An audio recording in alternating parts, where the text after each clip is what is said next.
माननीय सदस्यज्यूले ऊर्जा क्षेत्र सम्बन्धी उठाउनु भएको प्रश्नप्रति धन्यवाद व्यक्त गर्दछु। प्रदेश सरकार ऊर्जा विकासलाई आर्थिक तथा सामाजिक रूपान्तरणको प्रमुख आधारका रूपमा लिँदै निरन्तर काम गरिरहेको जानकारी गराउन चाहन्छु।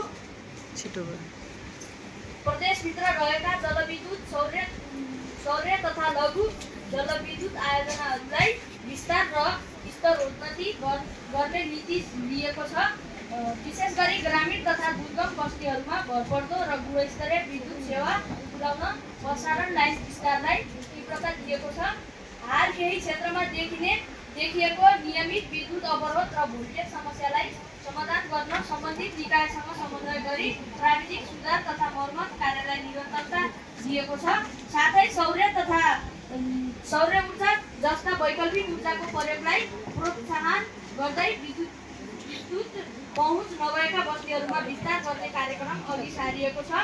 आगामी वर्ष ऊर्जा क्षेत्रमा निजी तथा सरकारी क्षेत्रको लगानी आकर्षित गर्ने जलविद्युत आयोजनाको अध्ययन तथा सम्भाव्यता कार्य अघि बढाउने र ऊर्जा सुरक्षालाई दीर्घकालीन रूपमा सुनिश्चित गर्ने नीति लिइनेछ।